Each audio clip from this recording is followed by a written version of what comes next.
Hello, and thank you, Staples Business Advantage. My name is Timothy Caulfield. I am an author, I'm a TV host, I'm a Canada Research Chair in Health Law and Policy at the University of Alberta, and I've been studying the spread of misinformation and the social forces that spin science for decades. And that's really what I want to talk to you about today. I want to talk to you about all of the forces that have spun science for a long time. I've looked at things that are pretty crazy, including stuff like this: people selling healing crystals embedded in shoes and charging hundreds of dollars for it. People do this because they think it's going to help them when they age, or perhaps even stop aging. I've explored things like this. This is the vampire facial. Why is it popular? It's popular because Kim Kardashian is doing it. In fact, we filmed a woman getting this done for one of our documentaries. You know, don't do it. Real harm associated with it, but incredibly popular. I've looked at stuff like this. I can't believe that this was only a couple years ago now. This was a company that was selling used tissues as a way to fight flu and colds. Really crazy. And this drives me nuts because it's vaguely anti-vax also. But this was just a couple years ago. And I have explored things like this, people drinking their own urine because they think it's healthy, and because, once again, they think it's going to stop themselves from aging. And if you think that's disgusting, how about this? People drinking dog urine. Yeah, a lot of crazy things out there. And by the way, I love this headline. This intervention, it cures acne and cancer. So very powerful therapy. Layer on top of that, all of the noise that we continue to hear about how we're supposed to live a healthy lifestyle, right? Everything from wearing a Fitbit to getting your genes tested, to avoiding gluten, to avoiding GMOs, all of this noise, and it's created an incredibly chaotic information environment. Truly, science is being spun. There are these forces spinning science. They're absolutely everywhere. But now enter the infodemic. We are in the middle of an infodemic. I have never seen anything like it. Over the past year and a half, there has been misinformation about everything to do with COVID.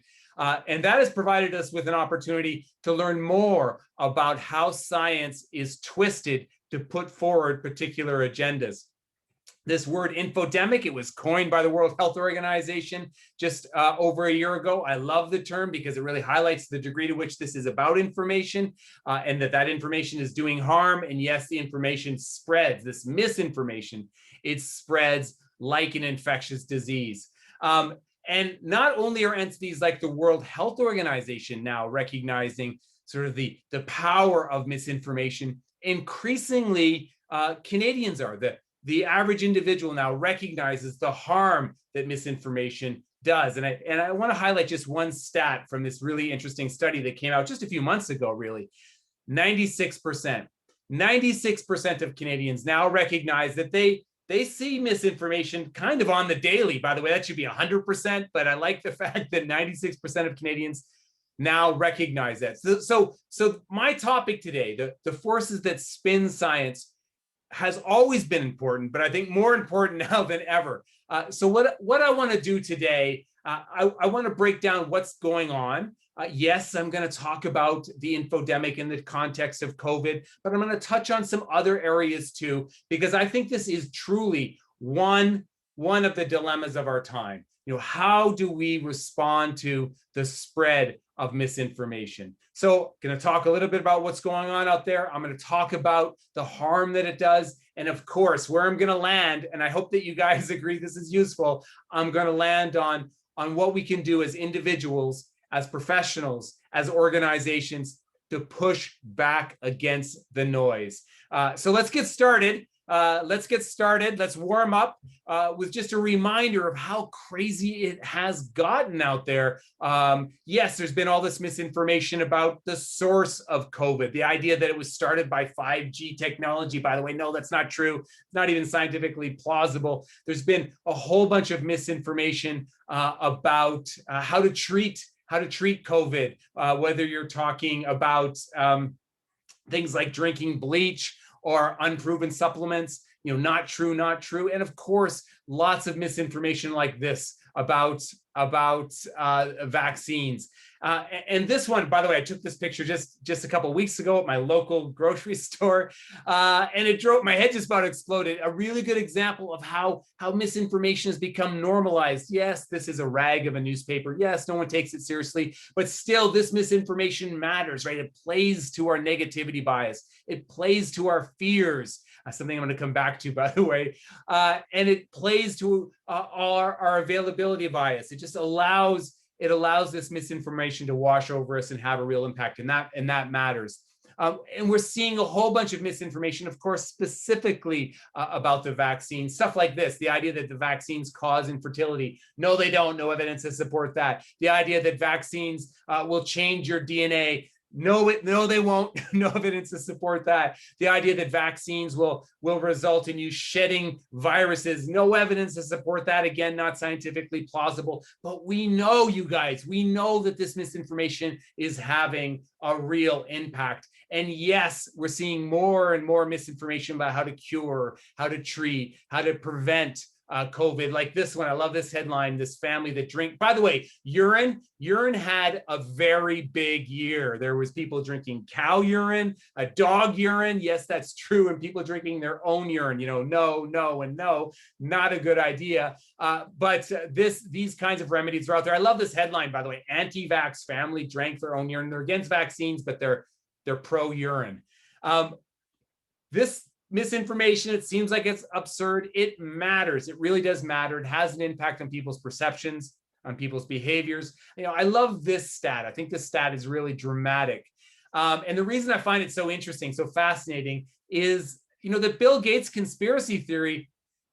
That's a pretty hardcore conspiracy theory, right? This is the idea that Bill Gates started the pandemic in order to force vaccination so he could put microchips in us, right, to follow where we're going. Never mind, we all carry supercomputers with us. We don't need a microchip to do that. But 28% of the population believes that in the United States. This survey was done, I think, mid-fall, so not that long ago. There was another study that found that only 1 in 4 Republicans disbelieve this hardcore conspiracy theory.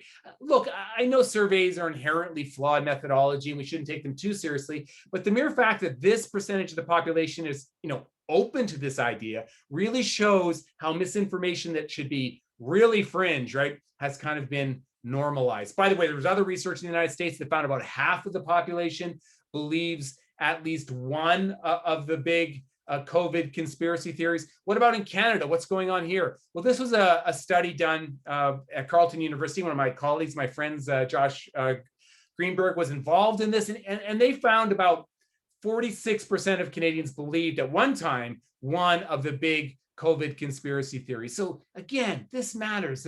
These ideas get real traction. So where is the misinformation coming from?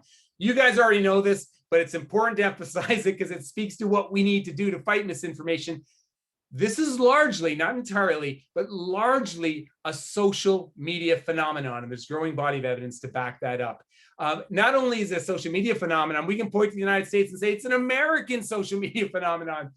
This was a study that came out not that long ago in April that found that much of the misinformation that's spreading on social media in Canada came from the United States. So this is important for a couple of reasons. One, it highlights how that polarized discourse in the United States is impacting the discourse in Canada. Secondly, it highlights how it can really be difficult to from a policy perspective, to deal with misinformation, right? There's no border there. The information just flows. This was another really interesting study. This one came out last year, and it's been other researchers around the world have replicated this kind of work. But these researchers at McGill found that if you get your information, no surprise again, if you get your information from social media, from Twitter, Facebook, Instagram, TikTok, etc., more likely to be misinformed, more likely to believe misinformation. This was another really interesting study. Again, there's been more research since this one that backs this up, but I like this one. This is the kind of research that we do at our institute. So I found it really interesting. Basically, what they did is they looked at thousands of bits of misinformation, over 7,000 bits of misinformation, and they kind of traced back that misinformation to get at its source. What was the origin story for that misinformation? And what they found was over 4,000 of those bits of misinformation had Facebook as its starting point. So remember that when your crazy uncle sends you something from Facebook. What about celebrities? And those of you who know my work will know that I'm fascinated in pop culture and celebrity culture and the impact it plays here. But absolutely, celebrities are also playing a role here. They can play a constructive role, as this really interesting study from February found. This was a study that looked at the impact of Tom Hanks being diagnosed and being announced in pop culture. And that helped to normalize the whole idea of COVID-19. That helped to make it relatable. And that was a positive thing. But are celebrities also having an adverse impact? You better believe it. And I'll turn to my friend Gwyneth Paltrow to back that up. I don't know if you guys heard this, but Gwyneth has said that she has long COVID. If that's true, I hope you get better soon. Gwyneth, I don't wish that on anyone. But she used this diagnosis to sell bunk. She basically got on her blog, on her website, and she made this announcement. And then she leveraged the sympathy for her and our broader concern and fear and uncertainty about long COVID in order to sell bunk, right? In order to sell essential oils and supplements and diets, complete nonsense. The other thing I like about this headline is it highlights that the National Health Service actually officially spoke out against this. I would like to see more regulators do that kind of thing. So yes, celebrities having a real impact in this space, really all over the place. Prominent individuals have played a big role here in the spreading of misinformation, as they always have in the wellness and health space. I don't know if you guys knew this, but Woody Harrelson, there he is right there. Woody Harrelson was the epicenter for the 5G conspiracy theory, really, starting that off and allowing it to spread. This was a really interesting study from Oxford, early days in the pandemic, but I still think it's completely relevant. What they did is they looked at hundreds of bits of misinformation, again, sort of traced back the history of it, and they found about 20% of all that misinformation had as its source a prominent individual, so a celebrity, a sports star, a politician. That's a pretty big hunk of the misinformation to begin with. But then look at this second line. It found that 69% of all the misinformation that's circulating in pop culture is us, the general public, sharing the posts from the prominent individual. So that's really important because it really shows how it's a top-down, bottom-up phenomenon, right? Us sharing the misinformation that's coming from prominent individuals. Important, right? Important to know that. Here's another study, a very dramatic example of that sort of replicates the information from that Oxford study. So this study, this is the preprint form of it. A great group from Cornell University in the US did the study, and they looked at 1.1 million bits of misinformation and found that 37.9% of all that misinformation had some kind of connection to the former President Trump. And that's where you get this headline in the New York Times, the single greatest driver of COVID misinformation. But of course, it's us sharing that misinformation. That's why it really matters. The other thing I think is important from this study that doesn't get enough attention is that 16.4%, right? Only 16.4% of all of that misinformation was fact-checked, was debunked, was countered. We got to get that number up, you guys. This is a call to arms. It's a call to arms. The other thing that this study found is they did this sort of analysis of the different kinds of misinformation that's circulating out there. And I think that this, we do this research too at our institute, and I think that their analysis is spot on. Lots of it is about miracle cures, like drinking your urine. Don't do that. Then you've got all those sort of classic conspiracy theory ideas, deep state, right? Bioweapon. And then you've got Then you've got the Bill Gates, of course, he's there, 5G. But I want to highlight number 10, the plandemic. I bet you all have at least heard that word. And that is really, the plandemic is really just one documentary, you guys, one documentary called The Plandemic.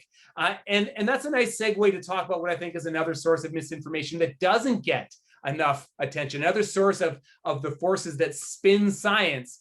And that's these documentaries, these YouTube clips, these fake documentaries, as I like to call them. They're absolutely everywhere, and people are sharing them all the time. And look, I'm a documentary filmmaker, so I'm fascinated by this.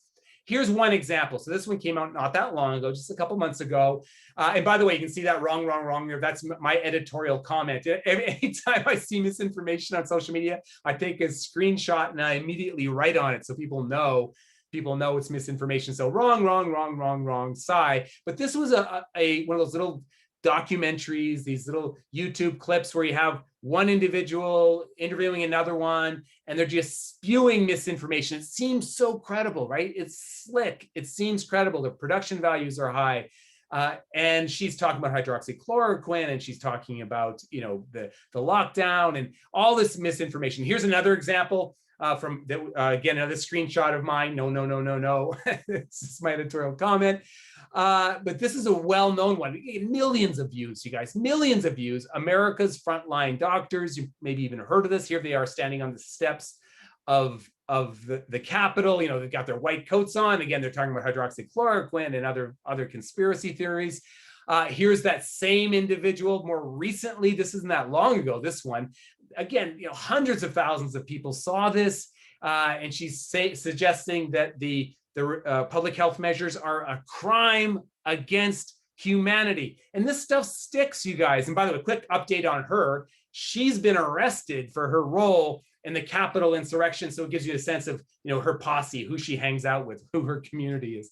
But let's get back to the plandemic, because this was the mother of all bits of misinformation. It came out pretty early in the COVID crisis. And the New York Times did this analysis to get a sense of how much pop culture traction is the plandemic actually getting. And you can see here that the plandemic outperformed the reunion of The Office. The plandemic outperformed Taylor Swift. You're having a big impact in pop culture when you're outperforming Taylor Swift. So what's going on? Well, part of it is they're just slick. These documentaries are produced in a way that makes them very, very convincing. And this was a study that came out just last summer that I find fascinating, and it found exactly that. These production values matter. Just the way the creativity that is used in making these documentaries makes them seem more credible than they really are. How credible, how persuasive are these documentaries? Look at this study. This one again came out just last summer, and found that even if you show these documentaries to a group of students, even if you show them to students, so these are health science students, so you'd think that they would have on their critical thinking caps, they're still persuasive. And that, again, is because of that production value. So what kind of documentaries are they showing? Well, these are two really good examples. What the Health and The Game Changers, two documentaries very popular on Netflix, where you see science being spun all of the time. And these documentaries, again, really high production value. They're really slick, right? They use a lot of very creative approaches. But the other reason I think that these documentaries, and this is really the important point, are so persuasive is they use testimonials, they use anecdotes, they use stories. Sometimes they're celebrity stories. I tried this diet, it worked for me. And as this study from 2016 highlights, a powerful anecdote, right? A powerful narrative can overwhelm our ability to think scientifically. And that's exactly what's happening here. And we've got to remember that every time we see a story about health. It's one of the most common strategies for spinning misinformation. But so is this, fear-mongering. It's absolutely everywhere. And we'll take a little sidestep from COVID to give you some examples of fear-mongering used in order to sell products, to sell ideas, to sell brands. And I'm going to turn once again to my friend Gwyneth Paltrow and her constant appeals to nature, her constant appeals to all things natural. And this, of course, is a form of fear mongering. And the idea is if it's not natural, right? If it's not natural, it's bad for you. Let me give you this one quote. I love this. This is Gwyneth here. We're human beings and the sun is the sun. How can it be bad for you? I don't think that anything that is natural can be bad for you. Really, Gwyneth? Really? Arsenic, uranium, lightning, infectious diseases, snake venom, lava, polio, hemlock, tar sand, malaria, poisonous mushrooms, shark bites, tornadoes, earthquakes, parasites, people who eat with their mouth open. All of these things are terrible. All of these things are natural, right? And by the way, Gwyneth, yes, the sun can be very harmful. You know, this year alone, over 1,000 Canadians will die from skin cancer. So yes, nature can be harmful. Just because something is natural doesn't necessarily mean it's good for you. But people believe it. I don't know if you guys saw this. I cannot believe this was only a year ago, this trend. It seems like forever ago. But people were sunning their bums. Did you see this? You guys, a ridiculous trend, but it was a real trend. And it was the idea that it was going to boost your immune system, boost your energy, you'd sleep better. And in fact, Thanos, he did this. And this strategy actually burned Thanos's bum. So look, if it's not good for Thanos, it's not good for you. But this is leveraging that idea of natural. And the idea of natural is leveraged all the time to sell products, to sell brands, to sell ideology. You know, don't let it fool you. And in fact, the regulators right now, the FDA, Health Canada, they're struggling with this idea of natural and trying to put some kinds of boundaries around it so people can't use it to spin the truth. And we see this kind of health halo all the time, you know, words that sort of take on a healthiness, even though the science doesn't support it. We've seen it with gluten-free. To some degree, we're seeing it with organic, GMO-free. And as this sign highlights, you know, just because something is organic, just because something is gluten-free, doesn't necessarily mean it's better for you. This sign, I'm pretty sure, is a joke, a very clever joke, but this isn't a joke. This is one of my favorite examples of it. This is an actual water. This is actual water. I think it's pronounced black. And this water is gluten-free, non-GMO, and it's organic. They're selling organic water. How the heck, H2O, how the heck does that work? And by the way, look how expensive it is, you guys. Over $260 for a case of this stuff. And oh, by the way, it's sold out. The other form of fear mongering I want to touch on, because it's so relevant to what's going on right now, is chemophobia. And this, of course, is the fear of chemicals. This headline or this sign here really highlights how absurd it can get. We are not designed to eat chemicals. Really? We're not designed to do that. But this idea that all chemicals are bad is used frequently, and it's being used right now, right now to scare people about vaccines. This is a very common tactic used by the wellness industry, by alternative medicine practitioners. The idea of toxins, the idea of chemicals. It's absolutely everywhere. And unfortunately, it's a very powerful mode of misinformation, of twisted science. Chemophobia is irrational and can be very difficult to change people's minds. And just to give you a sense of how crazy it can get, look at this study. So this study, again, came out not that long ago, December 2019. It was a pretty big survey. And they asked people about chemicals. And look at these results. The first question: I do everything I can to avoid contact with chemical substances in my daily life. And only 18% of people disagreed with that. That is incredible. Look at the next one. I would like to live in a world where chemical substances don't exist.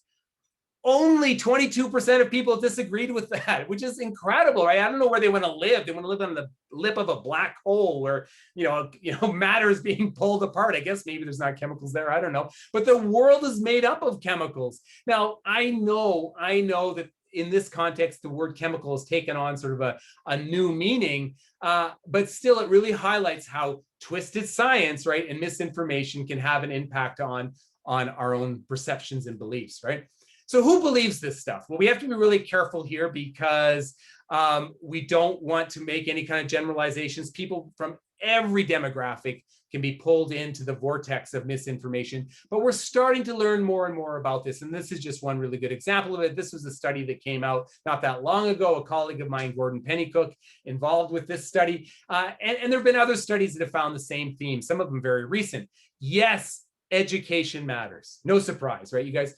Health literacy matters. No surprise. Trust matters. And the other thing that this study found and other studies have found, that these beliefs cluster, right? They cluster. So if you're more likely to believe in alternative medicine, more likely to be susceptible to misinformation. And no judgment here, right? This is just important to know when we're trying to fight the spread of misinformation. So what's the impact of all of this stuff? Well, you guys know this. You're all experts. But of course it has an impact, right? Over the last year, misinformation has led to deaths, hospitalization, increased stigma and discrimination, property damage, twisted health and science policy, right? It just added to our chaotic information environment. And yes, it has had an impact on vaccination uptake. This was a really interesting study, came out in February by Heidi Larson's group in the UK, and they put a number on it. They think about 6.2 to 6.4% of all the vaccination hesitancy that exists right now is the result of misinformation. That's a huge, I mean, that sounds like a lot, but that's huge, right? That's absolutely huge. So this really matters. The other thing that plays a role here are our own cognitive biases. We twist science for ourselves, our cognitive biases, how we see the world, our tendency to see the world in a certain way. That also twists science, right? That's also a force that spins science. The best example of it, of course, is confirmation bias. The mother, some people say that's the mother of all cognitive biases. And this study really highlights exactly what is going on here. This is what creates echo chambers, right? People who believe in vaccines listen to people who believe in vaccines. People who are against vaccines listen to people who are against vaccines. So we've got to break through those echo chambers, right? We've got to recognize the existence of these cognitive biases. Another big one, and I've already touched on this, is fear-mongering, right? This is a cognitive bias. This is a very recent study, came out at the beginning of June, and it found that a lot of the information about COVID was negative, those negative headlines, and negative headlines outperform positive ones. They play to our negativity bias. They play to our fear. They're more likely to have sort of traction with us. So we've got to remember that, the existence of this negativity bias. But we have a whole bunch of biases, cognitive biases. And I want to use a fun one here to illustrate how we're all susceptible to cognitive biases. Can you tell the difference between an expensive wine and a cheap wine? And by the way, this is the most expensive wine in the world. Can you tell the difference between this wine and a cheap wine? You probably think you can, right? Maybe you can't tell the difference between two good ones. You probably heard those studies, but you know what? You can't. Nope, you can't. This was a study that found that it was done in Edinburgh. I think it was like 600 people. They found that only 53% of people could tell the difference between expensive wine and cheap wine. In other words, flipping a coin. That's a cognitive bias. Things that bias us are the label, even lighting, the music that's happening, the price, all of those things impact our perception of the world. And by the way, I'm picking on wine, but there was another study that found that people could not tell the difference between expensive pate and dog food. Remember that the next time you're feeding Fido. Okay, so what's the response? Yes, we need a regulatory response to fix all this misinformation. Yes, the social media platforms need to do more. Yes, we've got to teach more critical thinking. But on an individual level, one of the things we need to do, we just need to relax. We need to pause. We need to take a breath. We need to be aware of our cognitive biases, all the things I've just talked about, and take control of our information environment. Now, look, I know that advice is obvious, but it's good to remind ourselves of that from time to time. I do that for myself. I remind myself of that often. But the other thing we got to do, and what I really want to close with, is that I want to invite everyone to become debunkers. I want everyone to get out there and start debunking, because it does work. It does matter. It may not feel like debunking works, but debunking does work. This was a meta-analysis that came out last summer, and there have been lots of studies since then, again, highlighting that debunking works. Especially if it's done by experts, but really if it's done by anyone. What does a good debunk look like? So to take a screenshot of this and think of this, whether you're talking to your crazy uncle, whether you're tweeting something, or whether you're perhaps giving a class on misinformation, think of this stuff. Provide the good science. Yes, it does matter. Use clear, shareable content. Think about what's going to look like on Twitter, Facebook, Instagram. Point to those trustworthy sources. If possible, number 4 is really important. If possible, point to that social consensus. Talk about what the body of evidence is in an area, and note that the science evolves. That's important. You want to be nice. You want to be empathetic. You want to be humble. Yes, it matters, especially if you're going to have a long-term conversation with an audience. Creativity wins. Number 6 is so important. We want to use narratives, right? We want to use anecdotes. We want to use humor. We want to use art. Use all those strategies to get across the good stuff. And there's evidence to back this up. This matters. You want to highlight those rhetorical tricks that are used to push misinformation. Highlight that is just an anecdote. Highlight that it's a conspiracy theory. You do that, you can make a difference. Make sure that the most memorable part of your message is the truth. You don't want the misinformation to be the memorable part of the message. And last but not least, always remember the general public, not those hardcore deniers, is your audience. Aim for the general public. The last bit of science I'm going to leave you guys with is this one. Look, this was, again, a study done by a colleague of mine, Gordon Pennycook. And again, it's a reminder to all of us to just pause, to reflect. What this research found is if you can get people to pause before they share content on social media, they're less likely to share misinformation, less likely to believe misinformation. And this is important because it's a scalable initiative. It's something that we can do in our own lives, but it's also something we can remind our friends and families to do. And perhaps we can create interventions that will allow the general public to do that. And I'm going to end by telling you about our own initiative called hashtag Science Up First. This is a social media program that I hope everyone joins. Join on Twitter, join on Facebook, join on Instagram or TikTok, and share the good content. Our goal is simply to flood social media with the good stuff. And we've already had, I think, 170 million interactions. Come be part of the Science Up First team. I'm going to end there with a big thank you again to Staples Business Advantage. Thank you for the opportunity. And I'll end with my 2 favorite words. Go science. Thanks, everyone.